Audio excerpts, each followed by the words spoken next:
Presiden Prabowo hadiri puncak May Day di Monas.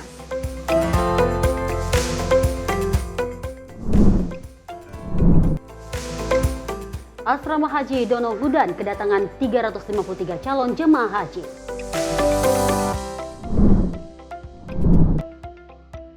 Pemerintah salurkan 100 rumah subsidi untuk buruh.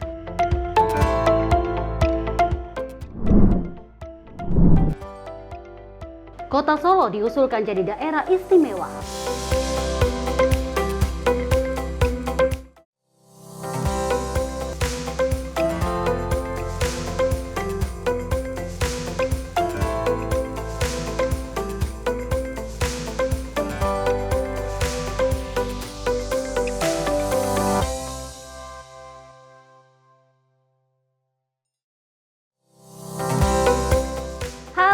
Selamat pagi pemirsa Simpo TV, selamat pagi Dewi. Apa kabar hari ini? Pagi hari ini masih semangat ya.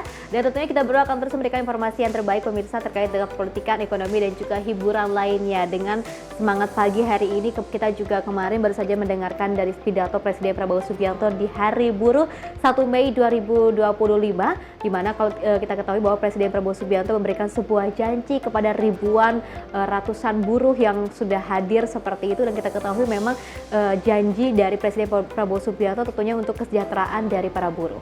Benar sekali Vesti, lagi-lagi kalau kita melihat ini merupakan angin segar bagaimana janji yang telah disampaikan oleh Presiden Prabowo Subianto. Artinya pemerintah melirik kembali bahwa buruh ini membutuhkan kesejahteraan yang lebih adil dan juga berkelanjutan. Dan sementara itu kalau kita juga melihat bahwa ini merupakan momen yang bersejarah karena 20 tahun lamanya ini Presiden baru hadir kembali untuk menghadiri bahwa peringatan Hari Buruh tahun ini lebih tepatnya Vesti.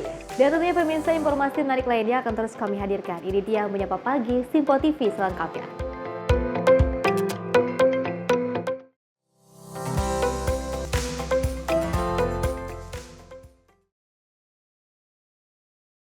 Ya pemirsa, kita awali dengan berita utama di mana Presiden Prabowo Subianto menghadiri acara Hari Buruh Internasional atau May Day di Monas, Jakarta pada Kamis pagi. Dan juga dalam sambutannya Presiden Prabowo Subianto ini mengaku bahwa sebuah kehormatan besar bagi dirinya bisa diberikan kesempatan berpidato di hadapan ribuan pekerja buruh.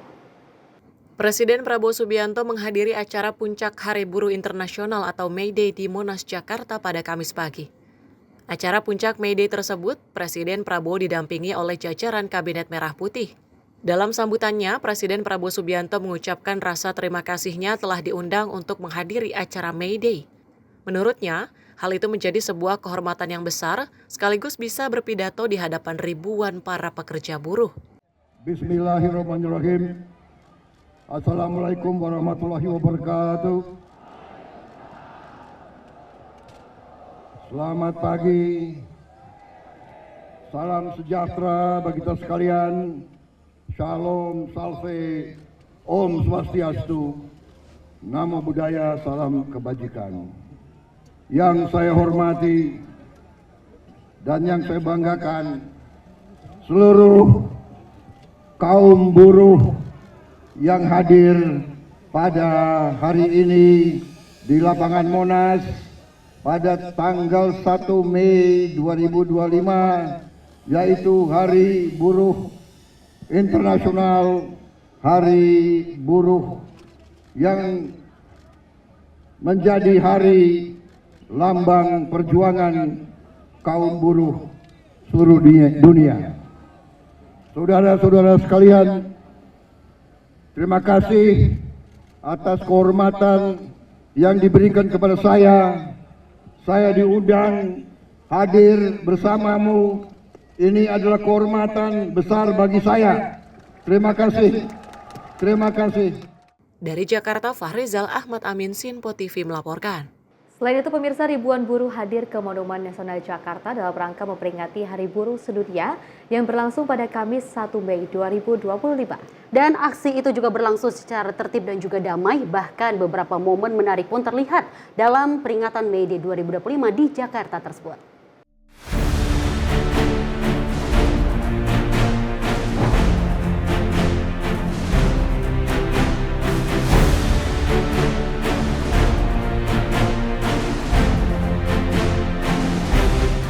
Sejumlah momen menarik terlihat saat peringatan Hari Buruh berlangsung di Monumen Nasional atau Monas, Jakarta Pusat. Tak hanya para buruh yang datang dengan tujuan melakukan aksi saja, namun komunitas pecinta seni juga turut hadir untuk menampilkan bakat mereka.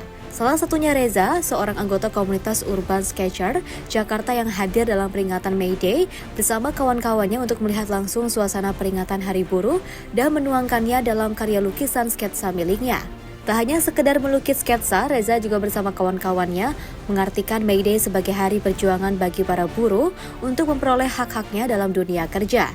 Kalau artinya sendiri sih ada ya, jadi kita secara nggak langsung juga dengar nih suara-suara dari teman-teman demonstran tuh pesannya apa sih, kayak memperjuangkan hak-hak suara mereka, apapun yang mereka ingin apa sih perjuangkan itu lebih kenceng juga.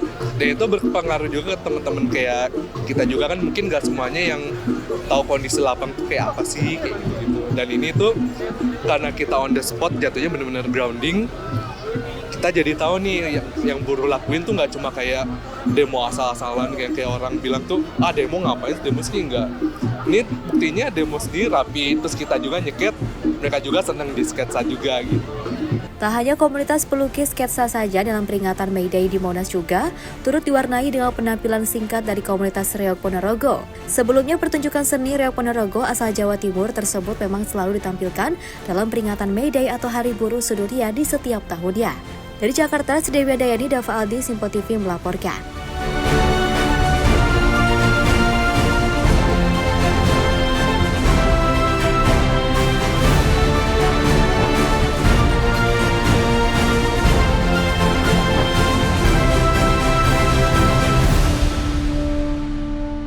Sementara itu, pemirsa, Presiden Partai Buruh Said Iqbal menyampaikan terdapat 200.000 lebih pekerja buruh sejawat Banten dan juga DKI memeriahkan Hari Buruh ataupun May Day.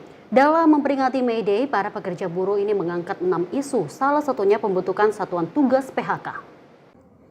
Seluruh Konfederasi Serikat Pekerja Indonesia yang tergabung di beberapa wilayah memperingati Hari Buruh atau May Day di Silang Monas, Jakarta.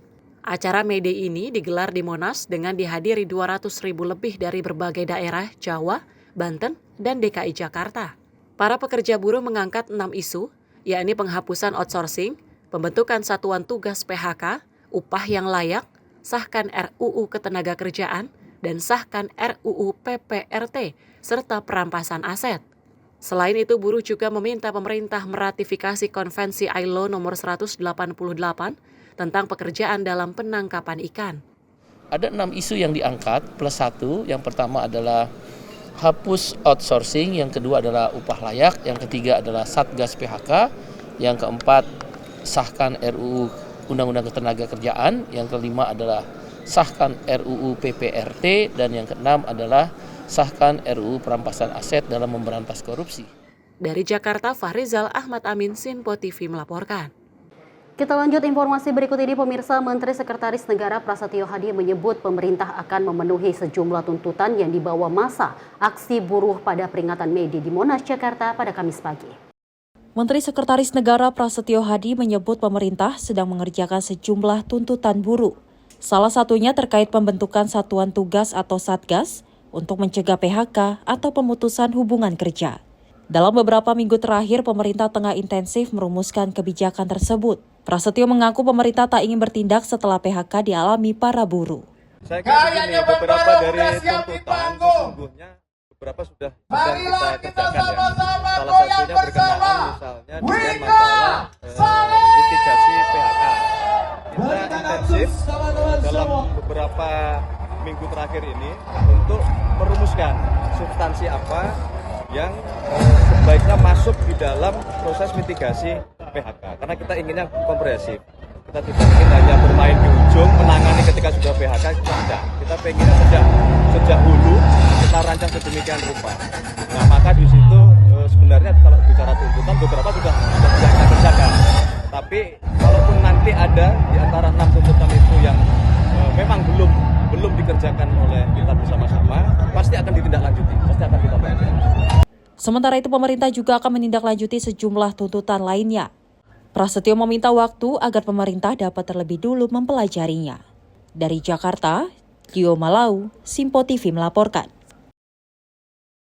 Selain itu, dari Presiden Prabowo Subianto juga menyampaikan bahwa pemerintahan Kabinet Merah Putih yang dipimpinnya akan bersungguh-sungguh untuk bekerja keras. Presiden Prabowo menyatakan pemerintahannya berkomitmen untuk menghilangkan kemiskinan di Indonesia hingga memberikan pelayanan kesehatan bagi masyarakat yang kurang mampu.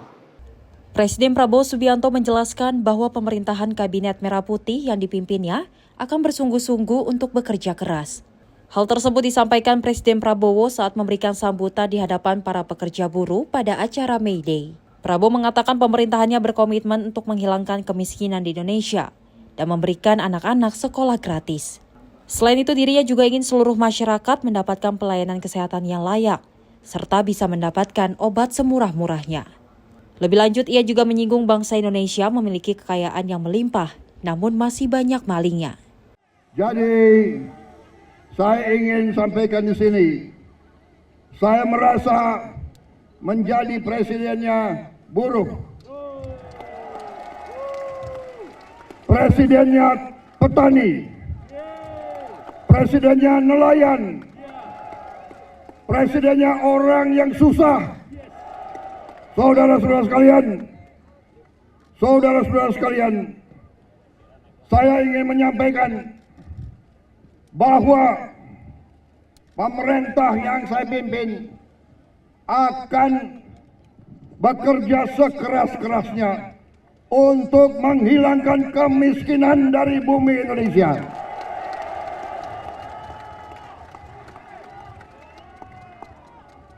Pemerintah yang saya pimpin akan bekerja sekeras-kerasnya agar tidak ada anak Indonesia yang lapar. Kami akan bekerja agar semua anak-anak Indonesia bisa sekolah gratis. Itu perjuangan kami. Kami akan bekerja keras agar semua warga negara Indonesia bisa dapat pelayanan kesehatan yang sebaik-baiknya dan bisa dapat obat yang semurah-murahnya. Ini perjuangan kami. Kami sudah melihat, kami sudah menghitung kekayaan bangsa Indonesia begitu besar. Masalahnya, maling-malingnya juga banyak. Dari Jakarta, Farizal Ahmad Amin, Simpo TV melaporkan. Presiden Prabowo Subianto juga menyampaikan keinginan mengesahkan rancangan undang-undang ataupun RUU Perlindungan Pekerja Rumah Tangga. Hal itu disampaikan Kepala Negara di hadapan ratusan ribu buruh dalam peringatan Hari Buruh Internasional 2025 di Monas, Jakarta, 1 Mei 2025. Menurut Presiden Prabowo Subianto, Hari Buruh Internasional sebagai lambang kaum buruh seluruh dunia. Dirinya mengucapkan rasa terima kasih dan merasa terhormat untuk hadir bersama ribuan kaum buruh. Dalam pidatonya, Presiden Prabowo Subianto menyampaikan rasa bahagianya selama masa pemilihan presiden. Buruh selalu mendukung Presiden Prabowo tanpa pernah meninggalkannya. Selain itu, Prabowo berjanji pemerintah yang ia pimpin akan bekerja sekeras mungkin untuk menghilangkan kemiskinan dari bumi Indonesia. Saudara-saudara sekalian, juga kita akan segera meloloskan RUU Perlindungan Pekerja Rumah Tangga. Wakil Ketua DPR yang hadir, Pak Dasko, Pak Sufia melaporkan ke saya, minggu depan RUU ini segera akan mulai dibahas. Mudah-mudahan tidak lebih dari 3 bulan undang-undang ini akan selesai kita bereskan. Juga saran dari Pak Jumhur, undang-undang perlindungan pekerja di laut, pekerja di industri perikanan, pekerja di kapal-kapal, kita juga segera akan memuntak undang-undang itu. Presiden memberikan hadiah para buruh dengan segera menghadirkan Dewan Kesejahteraan Buruh Nasional. Di sisi lain, Prabowo menyampaikan akan meloloskan RUU Perlindungan Pekerja Rumah Tangga. Selain itu, Prabowo menyampaikan dirinya sudah menerima laporan dari pimpinan DPR soal pembahasan RUU PPRT. Dalam pidatonya juga, Presiden Prabowo Subianto akan segera menghapus outsourcing melalui Dewan Kesejahteraan Nasional. Hal tersebut harus dibarengi dengan penuh kerjasama antara pemerintah dan buruh untuk tetap mempertahankan para investor agar para buruh bisa tetap bekerja. Tim redaksi Simpo TV melaporkan. Ya Dewi dan juga pemirsa, seperti diketahui pada hari kemarin kita baru saja sama-sama merayakan Hari Buruh pada tanggal 1 Mei 2025 di mana Presiden Prabowo Subianto turut memberikan apresiasi kepada ratusan ribu pekerja buruh yang hadir kemarin seperti itu. Dan seperti diketahui Presiden Prabowo Subianto juga sempat mengucapkan terima kasih atas kesetiaannya ratusan ribu para buruh dalam Pilpres kemarin hingga sekarang tidak pernah meninggalkan Presiden Prabowo Subianto. Maka dari itu Presiden Prabowo juga sempat mengatakan saya adalah Presiden Buruh, Presiden nelayan dan juga akan memberikan rancangan undang-undang terkait dengan perlindungan pekerja buruh dan juga rumah tangga. Benar sekali, Presiden Prabowo ini merupakan pemerintahan yang akan melihat bahwa buruh ataupun undang-undang untuk pekerja rumah tangga ini menjadi angin segar bagi masyarakat. Betul. Terlebih lagi untuk melihat mereka bagaimana kesejahteraan yang adil dan juga berkelanjutan ini nantinya selama masa jabatan dari Presiden Prabowo Subianto pastinya, Festi. Dan tentunya pemirsa, informasi menarik lainnya akan terus kami hadirkan usai jeda berikut ini.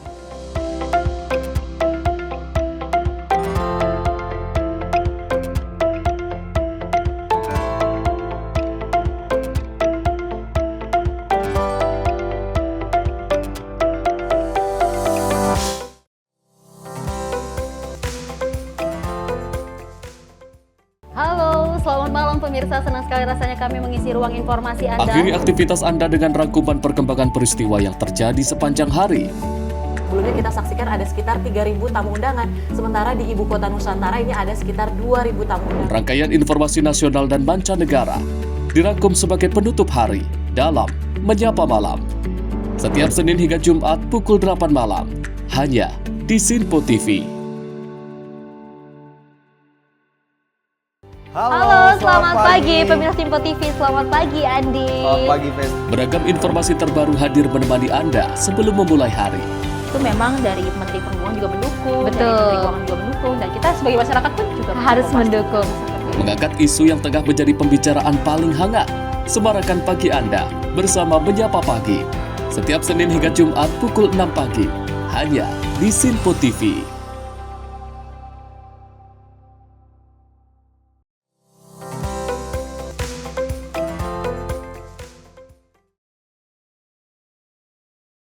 Pemirsa, terima kasih Anda masih bersama kami dalam Menyapa Pagi Simpo TV. Kita lanjutkan informasinya di mana Presiden Prabowo Subianto bertekad akan memberantas para koruptor yang masih berkeliaran di Indonesia. Dirinya juga menyampaikan bahwa ia rela mati untuk bangsa dan negara dalam memberantas para koruptor.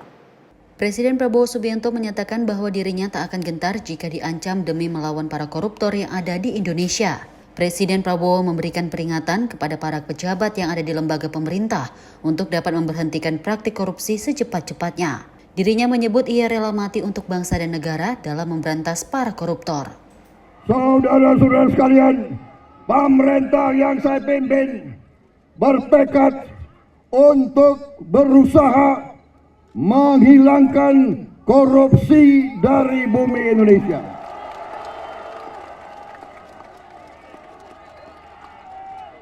Saya tahu bahwa ini bukan pekerjaan ringan. Ini pekerjaan berat.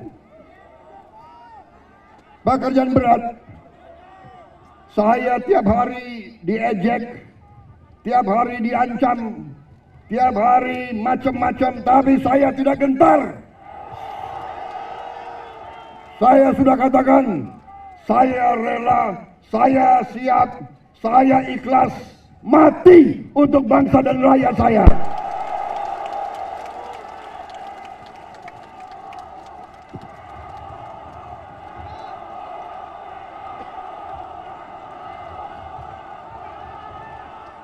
Saya sudah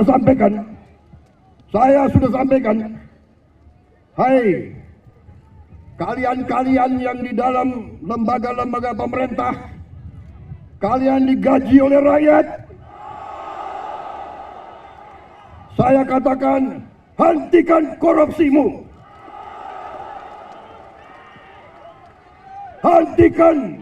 Hentikan kalian mencuri uang rakyat, hentikan.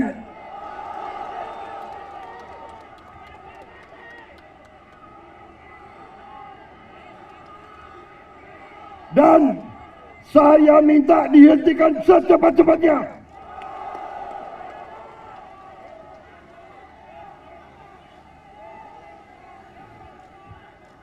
Saudara-saudara sekalian, saya sudah lama jadi orang Indonesia.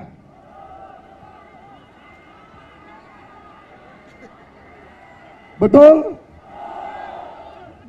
Mungkin lebih lama dari kalian-kalian ini semua, ya. Hah? Gue ini udah lama jadi orang Indonesia. Gue udah ngerti tipu-tipu mereka itu semua.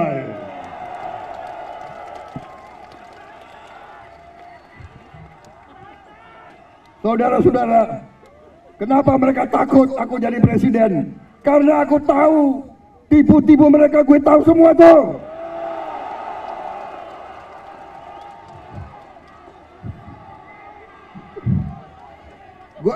Gue lahir di Betawi, gue besar di Betawi, gue ngerti mana aset-aset yang milik rakyat, gue ngerti semua itu. Dan gue akan tarik kembali jadi milik rakyat, saudara-saudara sekalian.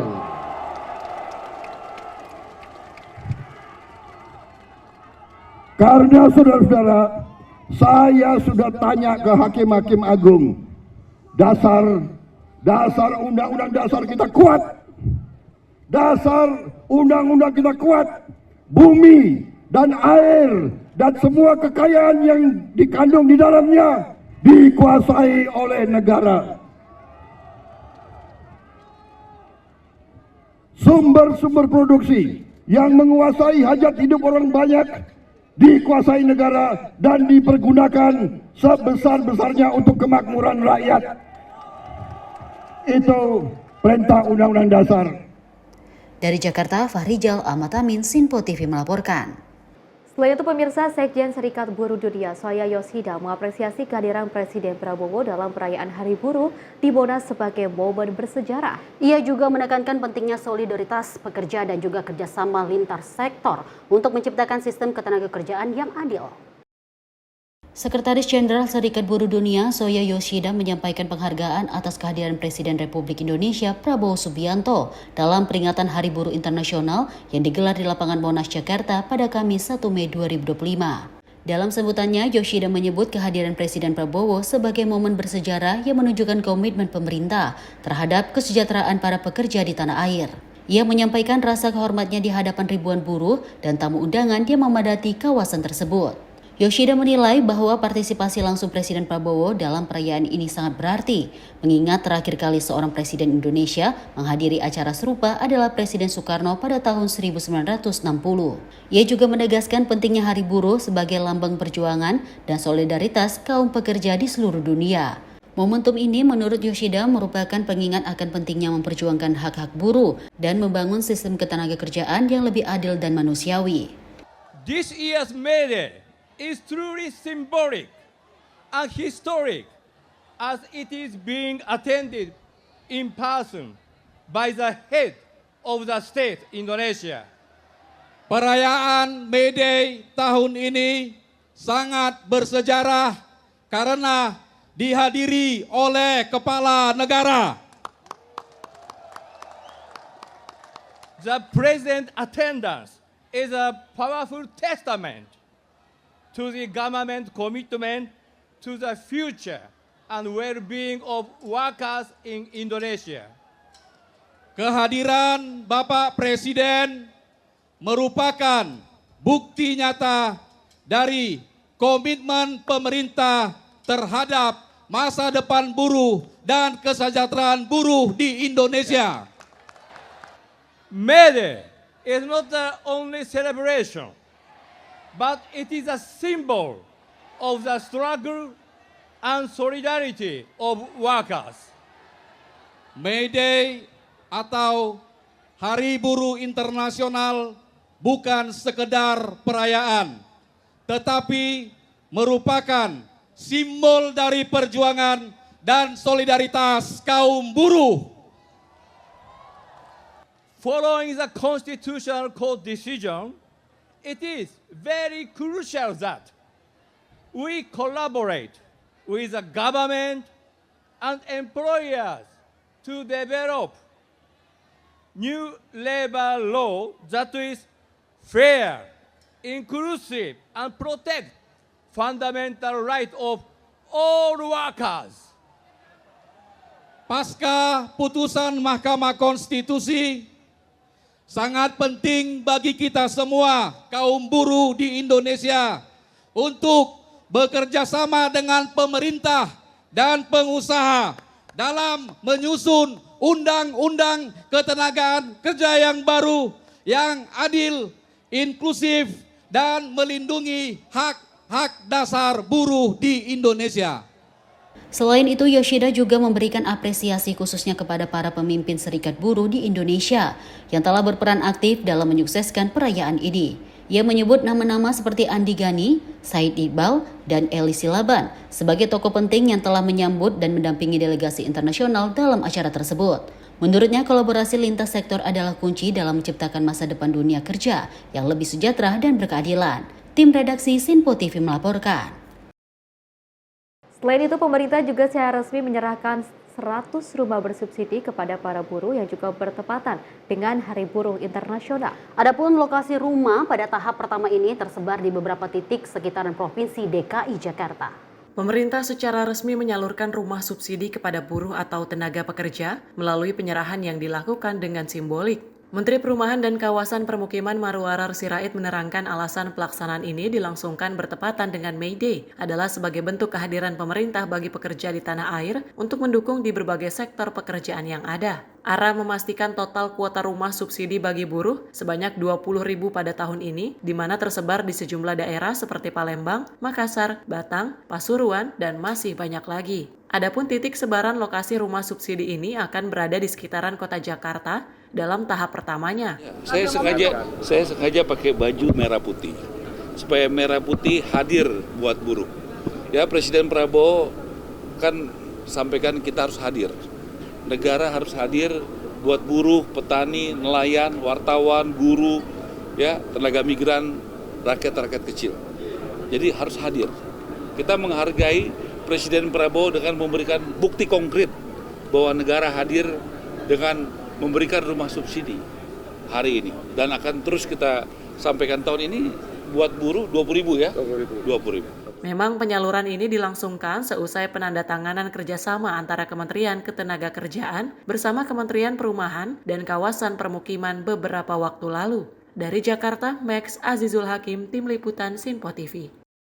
Pemirsa, aparatur negara sipil yang berangkat dan pulang kerja menggunakan transportasi milik pemerintah daerah, Gubernur DKI Jakarta Pramono Anung mengajak ASN untuk menaiki transportasi umum mereka yang naik transportasi umum secara gratis. Untuk itu, Pramono Anung akan memulainya pada Rabu kemarin yang berangkat dari rumah dinas di Taman Suropati Menteng, Jakarta Pusat menuju Balai Kota dengan menaiki transportasi umum. Hal itu dikatakan Pramono Anung di Balai Kota DKI Jakarta Gambir, Jakarta Pusat Selasa sore. Pramono Anung mengatakan, ASN yang setiap harinya berangkat dan pulang kerja menggunakan transportasi milik Pemda, mulai Rabu menggunakan transportasi umum. Untuk memulai ASN naik transportasi umum pada Rabu esok, Pramono Anung akan memulainya dengan menaiki transportasi umum dari rumah dinas di Taman Suropati Menteng, Jakarta Pusat menuju Balai Kota DKI. ASN yang menaiki transportasi umum pada saat berangkat dan pulang kerja gratis. Setiap hari Rabu, Pemda DKI tidak menyiapkan transportasi itu, tetapi menggratiskan bagi semua ASN yang naik kendaraan umum. Yang menjadi persoalan adalah saya sendiri. Karena sekarang saya tinggal di Taman Suropati 7, kalau mau ke Balai Kota naik transportasi umumnya kan nggak ada.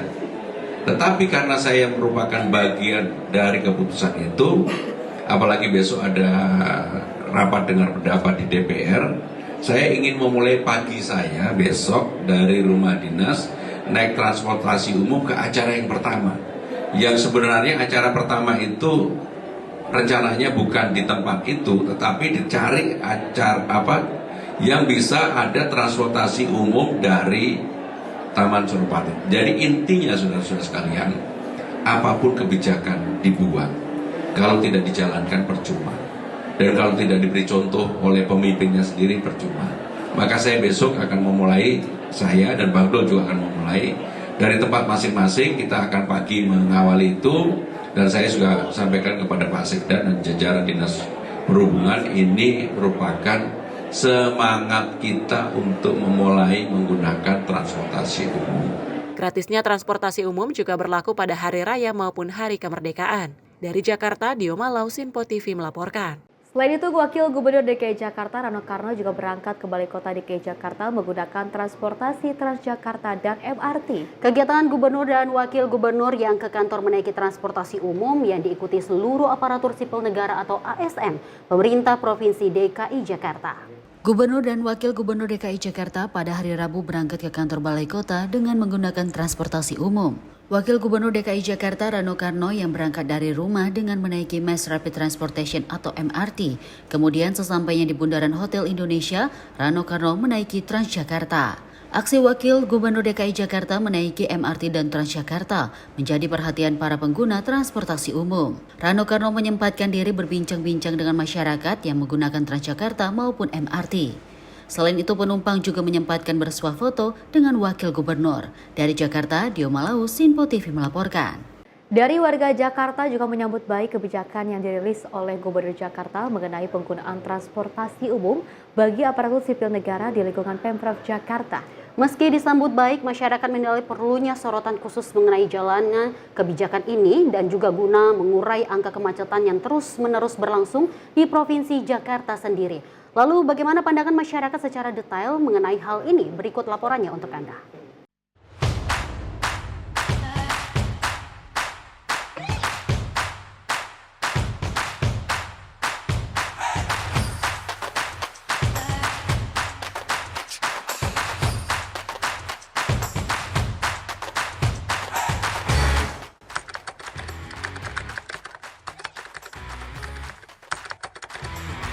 Ya menurut saya sih itu kebijakan yang lumayan bisa dicoba ya, karena bisa ngurangin kemacetan, apalagi kalau misal taruh sampai kereta gitu kan nggak harus berlama-lama antri di jalan, jadi kayaknya tuh kita sih meresponnya positif ya, kan salah satu upaya kebijakan ini untuk mengurai salah satunya kemacetan. Memang dampaknya nggak bisa kita lihat secara langsung, tapi mudah-mudahan ada dampaknya biarpun sedikit. Oh, itu bagus ya, artinya kan itu salah satu langkah untuk mengurangi kemacetan yang ada di Jakarta nih, yang terkenalnya super padat, pendatang dari luar Jakarta juga banyak kerja di Jakarta. Apalagi ini kebijakan yang artinya yang memberikan aturan itu mencontohkan. Nah, berarti kan itu dia punya sikap integritas. Jadi apa yang disampaikan, apa yang dibuat, dilaksanakan, dicontoh sama ASN walaupun baru satu kali gitu. Itu merupakan positif sih menurut saya. Kalau menurut saya secara waktu kerja atau mungkin lebih agak lambat ya. Jadi dari rumah mungkin dipaksa untuk berangkat lebih pagi, karena kan angkutan umum itu kan ya kondisinya kurang begitu. Jadi semuanya terkendala sama kondisi lalu lintas.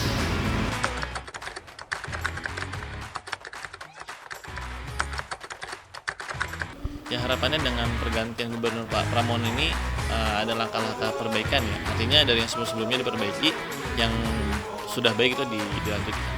Ya, nanti kita lihat aja ke depan. Mudah-mudahan sih ya positive thinking dulu. Mudah-mudahan ada terus kebaikan untuk Jakarta. ya kalau bisa sih tiap hari juga nggak apa-apa sih, karena kan kalau kemacetan kan di luar kendali kita kan. Jadi kayak kalau misalnya alangkah lebih baik kalau tiap hari ya bisa nggak mengurangi banget sih sebenarnya, cuma meminimalisir kalau kemacetan yang biasanya parah banget itu bisa berkurang. Ya, harapan saya pribadi mungkin untuk lalu lintas jadi lebih lancar, dan untuk kalau memang ada kantong-kantong parkir yang untuk mempermudah akses dari rumah ke stasiun atau ke terminal mungkin bisa lebih diperluas atau disediakan. Bagaimana nih Pak? Mudah-mudahan sih ya Mudah-mudahan ya, kita belum tahu nih hari pertama nih dampaknya langsung terasa apa enggak, mungkin bisa dilihat nanti atau bisa dinilai nanti. Mudah-mudahan ada efeknya lah ya, mudah-mudahan.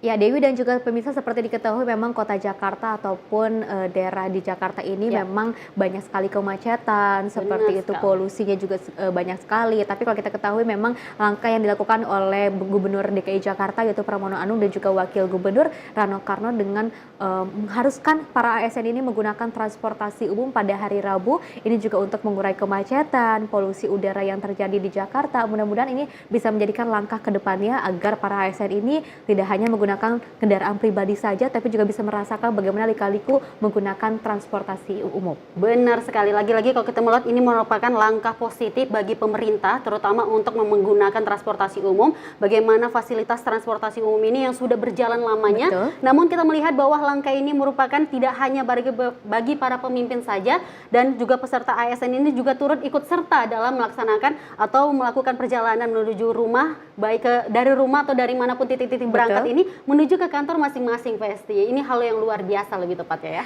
Ya pemirsa, informasi lainnya akan terus kami hadirkan usai jeda berikut ini.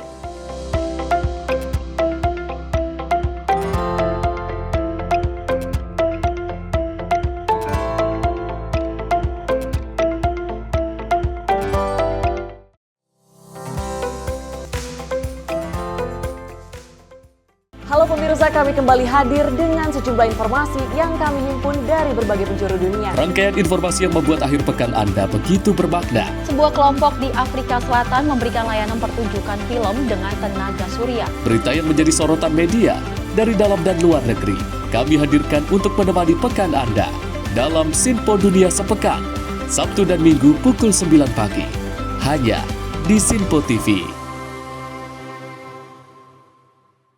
Kami hadir dengan rangkaian informasi dari berbagai penjuru dunia.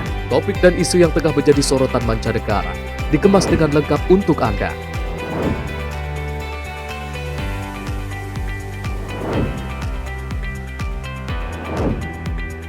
Peristiwa penting yang terjadi dari berbagai belahan dunia ini hadir dalam Sinpo Dunia setiap Senin hingga Jumat pukul 7:30 malam hanya di Sinpo TV.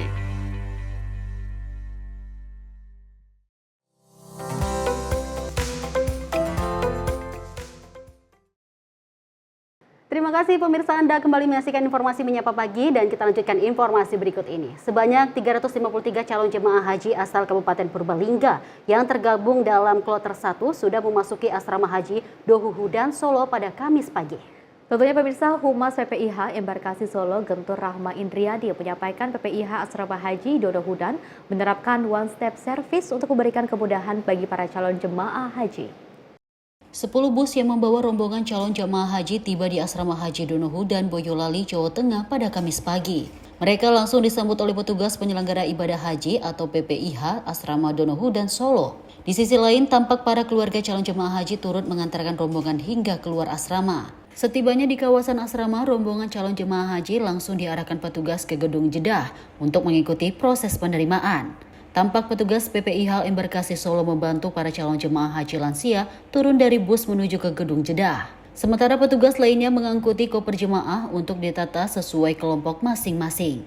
Selain kloter 1, PPIH Asrama Haji Donohudan juga akan menerima kedatangan rombongan dari kloter 2, 3, dan 4 berasal dari Purbalingga, Banjarnegara, dan Banyumas. Khusus kloter pertama ini, calon jemaah haji tertua berusia 88 tahun dan termuda 27 tahun. Alhamdulillah petugas dari sana itu bagus, nggak ada yang pokoknya sat-sat lah itulah. Ada doa yang ya ada lah, tapi ada doa yang saya menunggu 13 tahun dari 2012. Alhamdulillah. Perasaannya bisa berangkat haji tahun ini? Iya. Udah sejak kapan Bu daftar hajinya Bu? 12 tahun. 13 daftarnya tahun 12. Persiapannya? 13. Persiapannya ya udah siap. Apa saja mungkin fisik, mental? Ya fisik. Udah mana sih kemana-mana. sampai Manasik ke Semarang, ya alhamdulillah sehat. Humas PPIH Embarkasi Solo, Gentur Rahmah Indriyadi, menyampaikan PPIH Asrama Haji Dono Hudan menerapkan one-step service untuk memberikan kemudahan bagi para calon jemaah haji.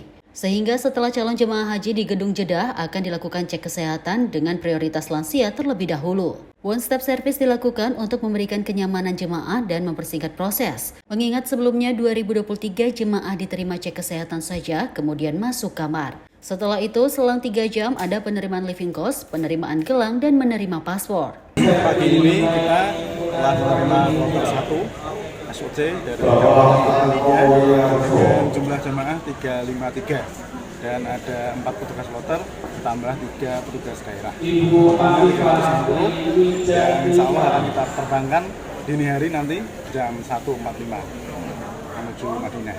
Hari ini ada berapa jadwal? Jadwalnya hari ini ada 4 kloter 1 ini dari Kabupaten Purbalingga diterima jam 6 tadi, saat ini berproses, dilanjutkan nanti kloter 2 jam 9 dari Kabupaten Purbalingga dan Banjarnegara, kloter 3 nanti jam 12 dari Kabupaten Banjarnegara, dan terakhir kloter 4 nanti jam 18 gabungan dari Kabupaten Banjarnegara dan Banyumas. Pak, alur kedatangan para calon jemaah haji setelah tiba di sini Baik, sesuai dengan ketentuan yang terbaru kemarin mulai tahun 2023 dan 2004 melalui one stop service ya. Jadi jamaah turun dari bis di Gedung Jeddah ini langsung duduk, diarahkan oleh petugas duduk di ruang aula Jeddah. Setelah itu penerimaan dari petugas kami dari PPIH dan dilanjutkan dengan cek kesehatan satu-satu semuanya, prioritas untuk yang lansia dan disabilitas. Setelah itu lolos dari cek kesehatan akan menerima paspor living cost sebesar 750 rial dan dilanjutkan dengan penerimaan gelang identitas. Selanjutnya akan dibantu petugas diarahkan ke kamar sesuai dengan lokasinya, kamar masing-masing. Dan jamaah akan beristirahat maksimal 24 jam, maksimal di embarkasi. Setelah itu persiapan untuk keberangkatan. Dan karena kita menerapkan fast track di Bandara Adi Sumarmo ini, sehingga persiapan jamaah untuk berangkat itu kisaran 6-5 jam sebelum terbang. Sementara itu, secara keseluruhan total ada 34.073 orang calon jemaah haji di Asrama Haji Dono Hudan yang terbagi ke dalam 95 kloter. Dari jumlah itu ada 30.494 orang dari Jateng dan 3.302 dari Daerah Istimewa Yogyakarta. Sementara itu dari keseluruhan jumlah calon jemaah haji ada 15.000 kategori lansia. Dari Boyolali, Jawa Tengah, Raditya Hermansyah, Sinpo TV melaporkan. Selain itu, pemirsa, Kementerian Keuangan juga mengungkap anggaran pendapatan belanja negara bulan Maret lalu mengalami defisit sebesar 104,2 triliun rupiah. Adapun demikian, pendapatan negara sudah mencapai 17,2% dari target pada tahun ini.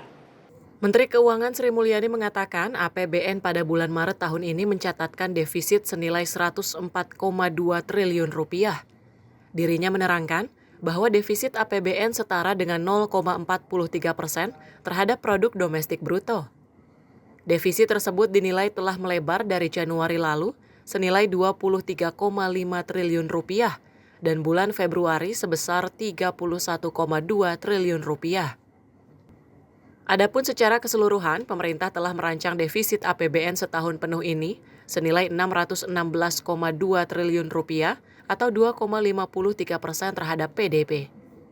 Sri Mulyani memaparkan bahwa pendapatan negara sepanjang Januari hingga Maret 2025 mencapai 516,2 triliun rupiah. Penerimaan pajak mencapai 322,6 triliun rupiah atau 14,7% dari target APBN 2025 senilai 2.189,2 triliun rupiah. Di lain hal, realisasi belanja negara hingga Maret 2025 tercatat senilai 620,3 triliun rupiah. Pengeluaran itu terdiri dari belanja pemerintah pusat senilai 413,2 triliun rupiah dan transfer ke daerah senilai 207,1 triliun rupiah. Secara postur, defisit akhir Maret 31 Maret adalah 104,2 triliun. Sekali lagi, saya ulang, APBN 2025 dirancang dengan defisit 616,2 triliun. Ini yang sudah disepakati dengan DPR dan menjadi undang-undang. Jadi defisit 104,2 triliun itu artinya 16,9% dari target defisit tahun ini. Kalau dilihat ini cukup menarik. Pendapatan negara di 17,2% dari target, belanja negara di 17,1 dari target, surplus atau defisit dari total postur 16,9% dari target. Jadi semuanya bergerak hampir sama. Dari Jakarta, Max Juru Kamera Azizul Hakim, Tim Liputan Sinpo TV. Informasi lainnya, Menteri Keuangan Sri Mulyani juga melaporkan hasil lawatannya ke sejumlah forum ekonomi internasional kepada Presiden Prabowo Subianto. Dalam pertemuan tersebut, Sri Mulyani menyampaikan sejumlah isu global yang menjadi sorotan dalam diskusi antar negara di tengah ketidakpastian kondisi ekonomi dunia.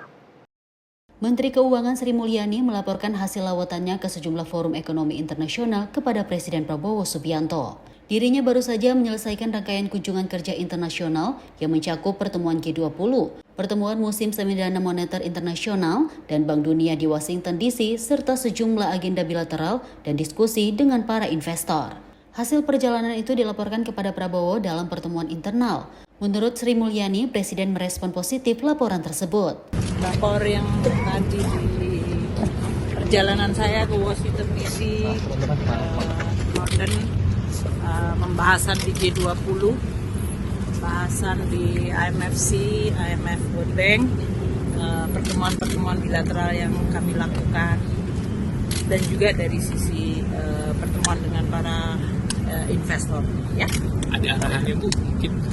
Dia bilang good, bagus, itu aja. Mungkin isu pokok laporan yang dilaporin apa sih Bu? Ada nggak sih isu penting? Ya, substansi yang sekarang sedang menjadi perhatian dunia ya, mengenai masalah Amerika Serikat, posisinya dengan reciprocal tarifnya, proses pembahasan yang dilakukan atau pandangan-pandangan dari banyak negara terhadap policy tersebut, bagaimana statement dari Menteri Keuangannya terhadap isu tersebut, dan bagaimana mekanisme selanjutnya, terutama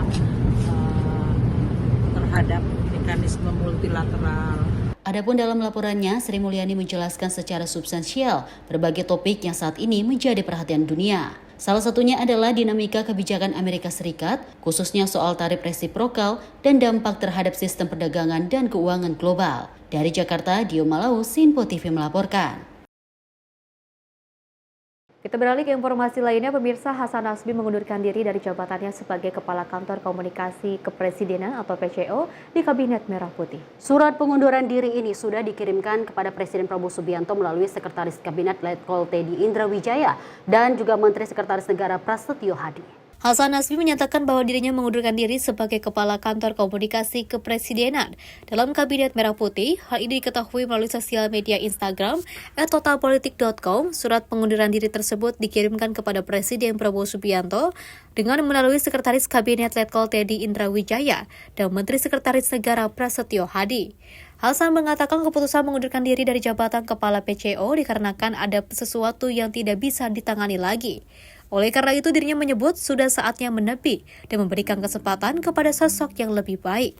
Ia pun mengucapkan terima kasih kepada Presiden Prabowo yang sudah memberikan kepercayaan kepada dirinya menjadi bagian dari Kabinet Merah Putih. Teman-teman semua, hari Senin tanggal 21 April 2025 adalah hari terakhir saya menjalani aktivitas di Kantor Komunikasi Kepresidenan.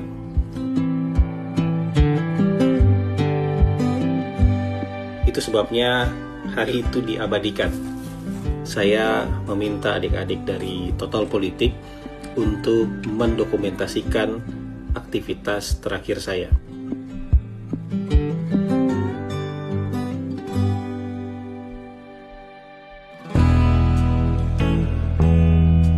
Sudah pernah saya sampaikan kepada khalayak dalam beberapa tayangan podcast bahwa kalau ada sesuatu yang sudah tidak bisa lagi saya atasi, atau kalau ada persoalan yang sudah di luar kemampuan saya, maka tidak perlu ribut-ribut, tidak perlu heboh-heboh. Kita pun harus tahu diri dan kemudian mengambil keputusan untuk menepi.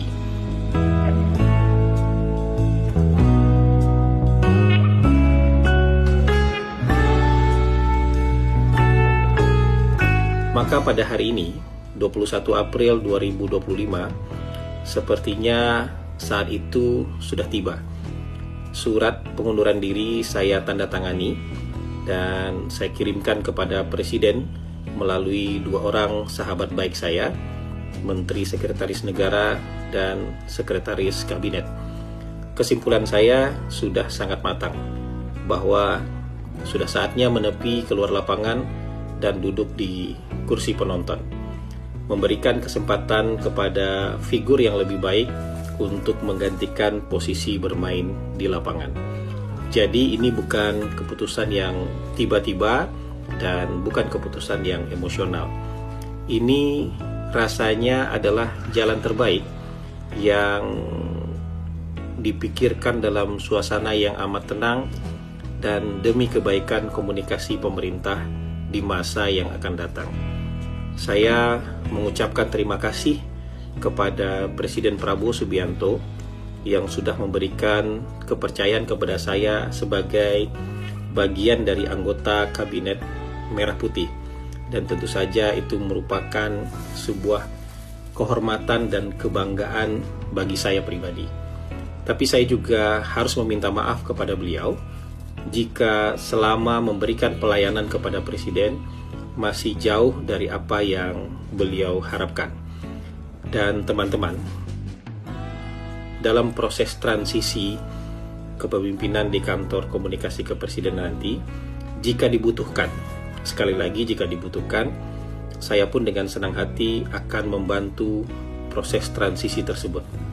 Jadi sampai di sini perjalanan saya di kantor PCO, dan kita tentu akan tetap sering bertemu di lain kesempatan. Sebab mungkin meskipun sebagai penonton, aktivitas saya tentu tidak jauh-jauh dari dunia politik dan pemerintahan.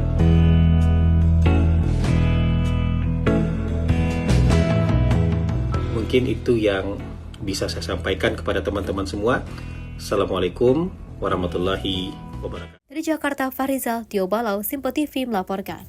Dari Menteri Sekretaris Negara Prasetyo Hadi buka suara soal kabar pengunduran diri dari Hasan Nasbi sebagai Kepala Kantor Komunikasi Kepresidenan pada beberapa waktu yang lalu. Prasetyo menyampaikan bahwa rencana pengunduran diri tersebut telah dilaporkan kepada Presiden Prabowo Subianto. Kabar mengenai pengunduran diri Hasan Nasbi sebagai Kepala Kantor Komunikasi Kepresidenan menjadi tanda tanya seluruh publik usai tersebar di banyak media sosial. Merespon hal itu, Menteri Sekretaris Negara Prasetyo Hadi mengatakan, rencana pengunduran itu telah dilaporkan ke Presiden Prabowo Subianto. Prasetyo menyebut bahwa Presiden Prabowo akan mempelajari terlebih dahulu terkait rencana pengunduran diri tersebut. Dirinya juga menilai hal itu bisa diartikan berbagai macam kemungkinan, salah satunya yakni Presiden Prabowo tak berkenan Hasan Nasbi mundur sebagai Kepala Kantor Komunikasi Kepresidenan. Oleh karena itu, ia meminta kepada seluruh pihak untuk menunggu keputusan dari Presiden Prabowo Subianto. Enggak, cluenya begini, Bapak Presiden sudah kami laporkan mengenai adanya rencana pengunduran diri dari Kepala PCO, Bapak Hasan Nasbi. Tapi beliau menyampaikan bahwa saya akan mempelajari terlebih dahulu. Belum kan mau dipelajari. Iya, mau dipelajari itu kan maknanya macam-macam. Ya, bisa jadi maknanya kan beliau, mohon maaf ya, misalnya bisa jadi kan tidak berkenan Pak Hasan Nasbi mundur. Kita tunggu keputusan dari Bapak Presiden. Ya, Dewi dan juga pemirsa, terkait dengan mundurnya Hasan Nasbi sebagai Kepala Kantor Komunikasi Kepresidenan, ini tentunya juga menimbulkan banyak pertanyaan dari publik, mengapa dan mengapa seperti itu. Dan kita ketahui memang pengunduran diri ini berdasarkan atas keinginan sendiri, tidak ada tekanan dari siapapun. Dan ini kalau kita ketahui dari Mensesnek juga Hadi Prasetyo juga telah mengatakan ini telah akan dipelajari terlebih dahulu oleh Presiden Prabowo Subianto, karena pengunduran diri ini telah sampai ke Presiden Prabowo Subianto dan nantinya ini akan kita sama-sama umumkan bagaimana nanti hasil dari Presiden Prabowo Subianto. Lagi-lagi kalau kita melihat bahwa memang nantinya akan disusun untuk bagaimana pengganti dari Hasan Nasbi sendiri sebagai untuk aparat komunikasi dari Sekretariat Presiden lebih tepatnya. Dan kita melihat bahwa memang alasan Hasan Nasbi ini bahwa menyatakan bahwa dirinya tidak sanggup untuk menjalankan ataupun ada hal yang tidak dapat dia kerjakan di kementerian baik dalam kepemimpinan Presiden Prabowo Subianto. Dan ya, pemirsa, kami akan hadir sesaat lagi. Tetaplah bersama kami di Menyapa Pagi Sinpo TV.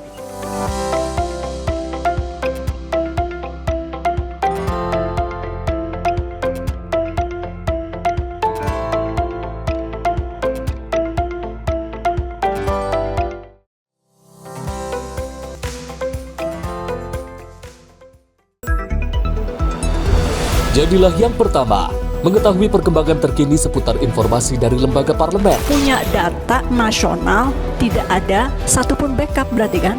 Tiba-tiba ada putusan yang nggak masuk akal dan seperti ini gitu. Kita biarkan rekomendasi kepada KPK, periksa! Kami hadirkan informasi paling akurat untuk mengawal setiap informasi dalam rapat komisi dan paripurna. Tentunya bersama saya Andi Rezaldi yang telah kami rangkum dalam program Sinpo Parlemen. Saya Arif Rifani. Saksikan Sinpo Parlemen setiap Sabtu pukul 6 pagi, hanya di Sinpo TV. Pemirsa, Sinpo TV kembali hadir menemani Anda dengan berbagai informasi yang telah kami rangkum dalam sepekan. Sajian lengkap informasi sepekan kami hadirkan untuk Anda. Badan Legislasi DPR menemui masa unjuk rasa di depan gedung DPR RI Senayan, Jakarta. Menemani akhir pekan Anda bersama keluarga dengan rangkuman berita menyeluruh dalam Sinpo Sepekan setiap minggu pukul 6 pagi hanya di Sinpo TV.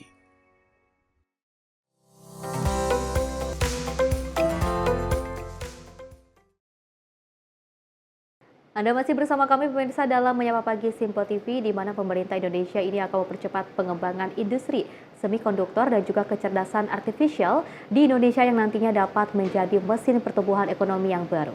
Pemerintah pun berupaya menjadikan Indonesia sebagai salah satu negara terbesar di ASEAN yang mengembangkan industri semikonduktor dan kecerdasan artifisial, terutama dalam kawasan ekonomi digital.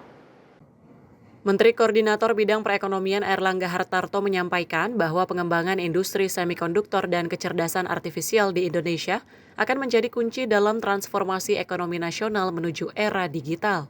Selain itu, pada 2045 mendatang, pertumbuhan domestik bruto atau PDB suatu negara dinilai akan bergantung pada industri digital dan kecerdasan artifisial, sehingga dibutuhkan sumber daya manusia yang kuat untuk menciptakan desain chip sebagai fokus strategi. Lebih lanjut, Airlangga menilai bahwa penggunaan kecerdasan artifisial bukan sekedar alat otomatisasi, melainkan juga berfungsi untuk meningkatkan produktivitas berbagai sektor. Semikonduktor, dan semikonduktor ini menjadi penting karena semikonduktor dan AI ini merupakan salah satu engine of growth yang akan didevelop untuk beberapa tahun ke depan. Kita ketahui kita punya engine of growth yang sifatnya konvensional yang saat sekarang kita sedang dorong. Kemudian kita punya engine of growth yang sifatnya digital, dan kita juga ada kegiatan yang terkait dengan sosial kemasyarakatan. Nah, Indonesia ini akan mendorong bahwa Indonesia sekarang menjadi negara terbesar di ASEAN untuk di kawasan ekonomi digital. Yang ekonomi digital ini saat ini 2025 diperkirakan di Indonesia 150 miliar, dan untuk di kawasan ASEAN itu akan menjadi 1.000 triliun. Dari Jakarta, Sri Dewi Andayani, Rona Bayu, Sinpo TV melaporkan. Kementerian Koordinator Bidang Perekonomian bersama lembaga terkait membentuk satuan tugas pengembangan ekosistem semikonduktor dan juga kecerdasan artifisial guna untuk mempercepat penciptaan ekosistem semikonduktor. Hal pengembangan semikonduktor dan juga kecerdasan artifisial ini menjadi penting dilakukan lantaran kedua hal tersebut dinilai dapat menjadi mesin pertumbuhan ekonomi untuk beberapa tahun ke depan.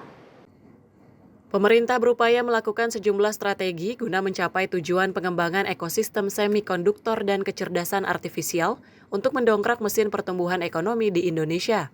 Salah satunya yakni pembentukan Satuan Tugas atau Satgas yang bertugas mempercepat penciptaan ekosistem semikonduktor, mulai dari desain chip, pelatihan sumber daya manusia, hingga pembangunan pusat data.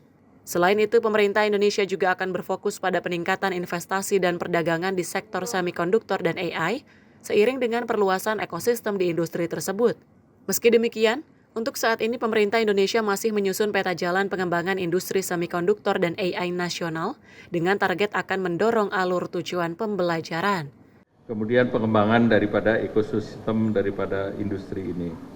Indonesia melihat kerjasama internasional untuk pengembangan semikonduktor dan AI akan berfokus kepada investasi dan perdagangan, kemudian juga pengembangan sumber daya manusia, di mana kita akan mendorong beasiswa bersama, tidak hanya untuk mahasiswa S1 tetapi S2 dan S3, kemudian pelatihan vokasi, kemudian juga didorong untuk penelitian, inovasi, dan alih teknologi dengan research bersama, kolaborasi desain dari semikonduktor, dan transportasi dan teknologi. Dan saat sekarang tentu Kementerian Perekonomian telah membentuk Satgas Pengembangan Ekosistem Semikonduktor dan Kecerdasan Buatan atau AI. Dari Jakarta, Sri Dewi Andayani, Rona Bayu, Sinpo TV melaporkan. Informasi lainnya, pemirsa, Wakil Ketua Komisi 2 DPR RI Zulfikar Arse Sadikin menanggapi informasi dari Kementerian Dalam Negeri atau Kemendagri yang menyebutkan bahwa saat ini ada 6 daerah yang mengusulkan untuk mendapatkan status daerah istimewa. Usulan tersebut datang dari beberapa daerah yang merasa memiliki kekukusan sejarah, budaya, hingga aspek pemerintahan yang dinilai layak untuk mendapatkan keistimewaan, serupa dengan status daerah istimewa Yogyakarta atau Aceh. Wakil Ketua Komisi 2 DPR RI Zulfikar Arse Sadikin menanggapi informasi dari Kementerian Dalam Negeri yang menyebutkan bahwa saat ini ada 6 daerah yang mengusulkan untuk mendapatkan status daerah istimewa. 6 daerah itu berada di Sumatera Barat, Riau, Jawa Barat, Jawa Tengah, dan 2 daerah di Sulawesi Tengah. Usulan tersebut datang dari beberapa daerah yang merasa memiliki kekhususan sejarah, budaya, hingga aspek pemerintahan, yang dinilai layak mendapatkan keistimewaan serupa dengan status daerah istimewa Yogyakarta atau Aceh. Namun ia menilai sebelum membahas usulan ini lebih jauh, pemerintah perlu menerbitkan terlebih dahulu Peraturan Pemerintah atau PP sebagai turunan dari UU Nomor 23 Tahun 2014 tentang penataan pemerintahan daerah. PP ini penting untuk menjadi acuan dalam menentukan kebutuhan dan kriteria daerah yang bisa mendapatkan keistimewaan, termasuk arah kebijakan pemekaran atau penggabungan wilayah di masa depan.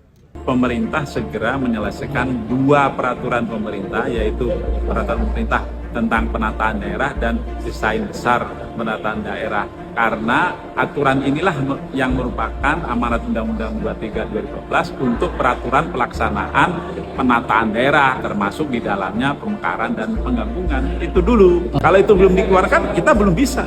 Sebelumnya diberitakan Direktur Jenderal Otonomi Daerah Kemendagri Akmal Malik mengungkapkan bahwa kementeriannya menerima 332 usul pembentukan DOB atau pemekaran, 6 usulan daerah istimewa, dan 5 usulan daerah khusus. Wakil Ketua Komisi 2 DPR Arya Bima mengungkapkan, Surakarta atau Solo menjadi salah satu yang mengusulkan untuk menjadi daerah istimewa. Usulan pemekaran tersebut muncul karena Solo dinilai sebagai daerah yang memiliki keunikan budaya dan sejarah khusus dalam melawan penjajahan. Namun harus ada kajian mendalam terkait usulan Solo menjadi daerah istimewa. Sebab status daerah istimewa dapat menimbulkan kecemburuan dari daerah lain. Sebagaimana diketahui, pemerintah memberlakukan moratorium daerah otonomi baru atau DOB, yaitu penghentian sementara pemekaran wilayah sejak 2014. Tim redaksi Simpo TV melaporkan. Gubernur Jawa Tengah Ahmad Lutfi juga angkat bicara mengenai usulan Kota Solo menjadi daerah istimewa. Lutfi menyampaikan bahwa hal tersebut merupakan kewenangan dari pemerintah pusat. Usulan Kota Solo untuk menjadi daerah istimewa kini ramai menjadi perbincangan publik. Usulan itu muncul saat Wakil Menteri Dalam Negeri Bima Arya yang mengungkapkan ada 6 daerah yang diusulkan menjadi daerah istimewa, salah satunya yakni Kota Solo. Merespon hal ini, Gubernur Jawa Tengah Ahmad Lutfi mengatakan tidak ada wacana tersebut di Pemprov Jateng. Pasalnya hal itu merupakan kewenangan dari pemerintah pusat. Lutfi mengatakan saat ini yang menjadi fokus utama ialah bisa menumbuhkan perekonomian yang baru. Untuk Provinsi Jawa Tengah kita tidak punya kewenangan ya, karena itu semua kewenangan pusat. Jadi ada wacana dan lain sebagainya, kita tidak pernah tahu. Kalau tahu, kewenangannya ada di pusat. Tetapi prinsip begini, paling tidak itu harus ada tinjauan daripada aspek ideologi, politik, sosial, Hankam dan lain sebagainya. Jadi semua aspek Ipolek, Sosbud, Hantam harus menjadi kajian. Tetapi kewenangan tetap ada di pusat. Yang perlu kita tegaskan saat ini adalah kita harus bisa menumbuhkan perekonomian baru, itu yang lebih penting. Jadi misalkan aglomerasi Solo Raya, aglomerasi Semarang Raya, aglomerasi Kedu Raya, aglomerasi Banyumas, aglomerasi Pekalongan Raya. Ini untuk menumbuhkan bahwa kebersamaan antara aglomerasi itu untuk menciptakan ekonomi baru. Itu yang kita tekankan. Kalau masalah istimewa saya kurang begitu paham ya, kurang begitu tahu. Tapi prinsip kewenangan sekali lagi ada di pusat. Dari Jakarta, Fahrijal Dava Rizkiano, Simpo TV melaporkan. Ya memang di Indonesia ini banyak sekali daerah istimewa, tidak hanya Yogyakarta ataupun daerah istimewa Yogyakarta yang banyak sekali makanan kulinernya yang sangat luar biasa, juga tempat-tempat wisata yang sering banyak sekali dikunjungi oleh para turis-turis di luar negeri yang hadir ke Indonesia, tidak hanya ke Bali seperti itu, tapi juga mereka berbondong-bondong untuk ke daerah istimewa Yogyakarta. Dan ini juga kabar menggembirakan untuk kita semua, di mana dari pemerintah juga ini telah mengusulkan beberapa daerah, salah satunya adalah Kota Solo untuk menjadikan sebuah daerah istimewa. Kita melihat bahwa memang kondisi untuk menciptakan daerah ini juga ini masing-masing pertimbangan dari pemerintah pusat. Karena lagi-lagi untuk meninjau ini bukan sesuatu yang strategis, mudah.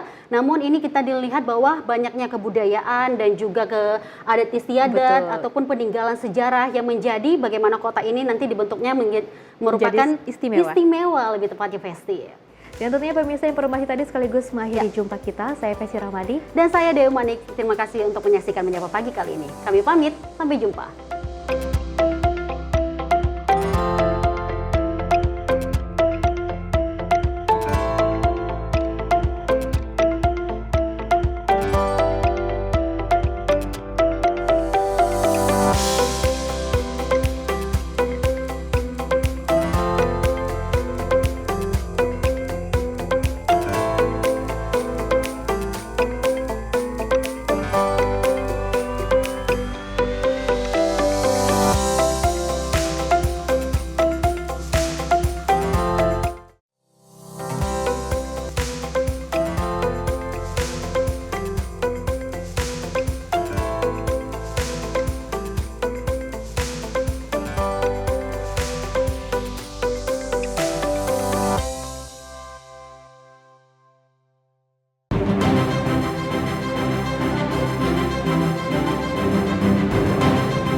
Simpo TV, News, Sport, Entertainment.